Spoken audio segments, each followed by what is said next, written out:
दारी बराबर है।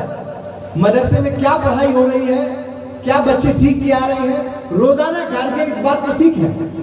अगर आपके बच्चे अगर मदरसे में पढ़ते हैं तो मदरसे में 4-6 घंटे के लिए आते हैं, बाकी 18 घंटे वो घर पे रह रहे हैं, तो 18 घंटे की निगरानी भी होनी चाहिए। तभी हम एक बेहतरीन नस्ल निकाल पाएंगे, तभी एक बेहतरीन नस्ल खड़ी हो पाएगी जो हर महाज पर लड़ाई को तैयार है। क्योंकि इस वक्त कोई एक चैलेंज नहीं है हमारे सामने, अलग अलग तरह के चैलेंजेस हैं। उन तमाम चैलेंजेस को हमें समझना है। और इसीलिए खास तौर से मैं जितने गार्जियन हजरात यहाँ पर हैं, सब हमारे बड़े बुजुर्ग लोग यहाँ पर हैं, उनसे मेरी गुजारिश है कि जब मदरसे से बच्चे लौट कर आए तो उनसे सवाल जवाब किया जाए कि आज आपने क्या सीखा, आज आपके नॉलेज में क्या इजाफा हुआ। वहीं असातिज़ा इकराम इंशाअल्लाह मैं पूरी उम्मीद करता हूँ कि वो इस मदरसे से खदीजा रज़ी अल्लाह अन्हा जैसी लड़कियों को भी निकालेंगे जो तिजारत के मैदान में भी आगे हैं।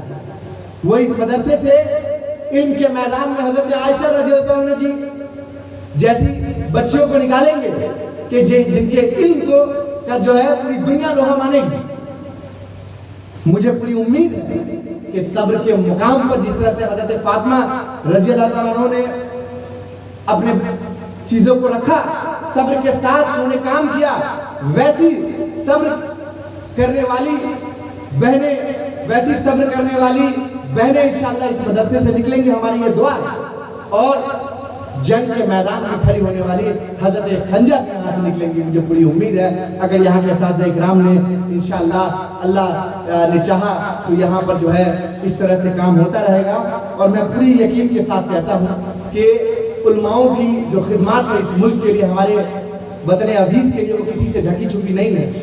हम कुछ दिन पहले एक हज़रत बयान कर रहे थे, नौजवान साथी हमारे, उन्होंने बताया कि रेशमी रुमाल की तहरीक किस तरह से उलमाओं ने शुरू की। उन्होंने ये भी बताया कि किस तरह से हमारे उलमाओं ने इस मुल्क की आज़ादी के लिए कुर्बानियाँ दी।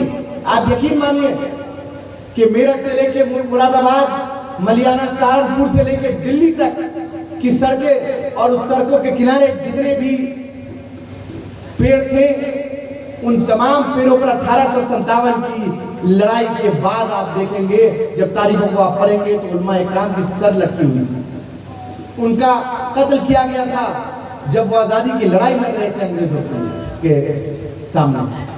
तो ये हमारी कुर्बानियां हैं इस मुल्क के लिए। लिहाजा हमें समझना है कि जिस तरह से इस मुल्क में हमारे उलमा इकराम ने इस मुल्क को आज़ाद कराने के लिए कुर्बानियां दी है, आज वो वक्त है कि हमें भी अपनी कुर्बानी को पेश करना चाहिए। अगर मुल्क की हिफाजत का मसला आएगा तो इंशाअल्लाह मुझे पूरी उम्मीद है उम्मत मुस्लिमा से कि इंशाअल्लाह हम सब बढ़ चढ़ कर उसमें हिस्सा लेंगे। अल्लाह ना करे कि ऐसी कोई ज़रूरत आन पड़े, लेकिन मुझे पूरी उम्मीद है कि जिस तरह से हमारे उलमाओं ने नज़ीर पेश की, इंशाअल्लाह हमारे नौजवान भी उस चीज़ के लिए तैयार है। मुझे एक वाक़या याद आता है अभी, बस इसके साथ मैं अपनी बात को ख़त्म करूँगा कि जब जहाद का फतवा जारी हुआ दारुल उलूम देवबंद से, हज़रत मौलाना शाकिर हिंद ने जब वो फतवा जारी किया तो अंग्रेजों के हाथ में फतवा लग गया। फतवे में ये था कि जिहाद को आम करार दिया गया और ये कहा गया कि अंग्रेजों के खिलाफ आपको जिहाद करना है। तमाम उलमा इकराम मुल्क के अलग अलग हिस्सों से आकर अंग्रेजों के खिलाफ लड़ाई लड़ने लगे, जिहाद का हुक्म हो गया था। जब अंग्रेजों को ये बात मालूम चली तो अंग्रेजों ने पूछा कि ये फतवा कहाँ से जारी हुआ, तो उनको बताया गया ये फतवा दारुल उलूम देवबंद से जारी हुआ। तो वहां से हज़रत शाकिर हिंद को बुलाया गया कि आपकी कोर्ट में पेशी है, लिहाजा आप अंग्रेजी हुकूमत के कोर्ट में आए। उनको वहां पर हाजिर किया गया और जब वो आए तो उनके हाथ में एक गठरी थी, उनके हाथ में एक गठरी थी। तो जज ने उनसे पूछा कि ये फतवा किसने जारी किया है। तो जज साहब के सामने हजरत ने फरमाया कि ये फतवा मैंने जारी किया है। उन्होंने फिर से उस फतवे को पढ़ा कि क्या आपने ये फतवा जारी किया है कि अंग्रेजों के खिलाफ जिहाद को आम कर दो। तो उन्होंने कहा जी हाँ, ये फतवा मैंने ही जारी किया और इस पर दस्तखत मेरे ही है, मेरा ही नाम लिखा है। तो उन्होंने कहा कि आपको पता है कि आप अंग्रेजी हुकूमत की अदालत में खड़े हैं। उन्होंने कहा जी बिल्कुल मालूम है मुझे।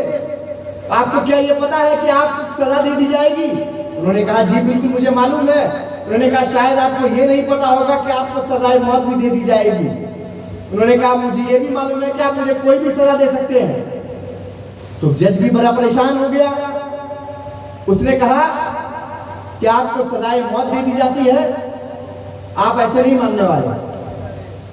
تو جیسے ہی جج نے یہ بات کہی، ابھی بات چیت کا سلسلہ تھا، فیصلہ نہیں لکھا گیا تھا، تو انہوں نے کہا کہ ٹھیک ہے آپ مجھے سزائے موت دے دیں، لیکن میری ایک آخری خواہش ہے، اس آخری خواہش کو میری سن لیں۔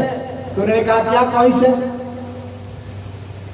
تو اس سے پہلے کہ انہوں وہ یہ بتاتے ہیں کہ اس کیا خواہش ہے، انہوں نے پوچھا تم یہ گٹھری لے کے چل رہے ہو، اس میں کیا ہے؟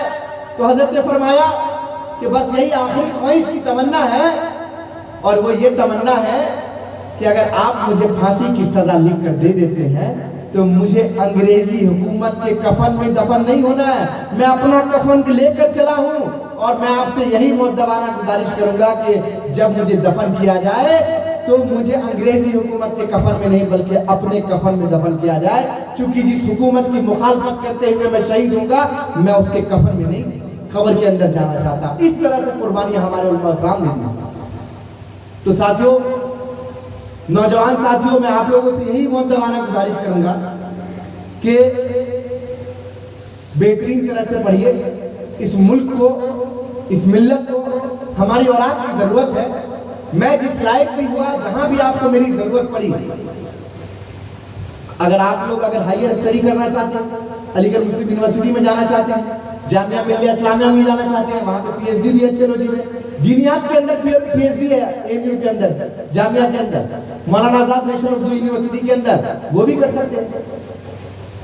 ساتھ ساتھ ہم ایسا نظام تیار کریں، اس طرح سے اپنے بچوں کو ٹرین کریں کہ وہ تجارت کے میدان میں بھی آگے جائیں۔ اکثر کیا ہوتا ہے کہ ہمارے حافظ، ہمارے عالم مدارسوں سے نکلتے ہیں اور پریشان ہوتے ہیں، تو ان کو کچھ ٹریننگ ہم لوگ تجارت کی بھی دیں۔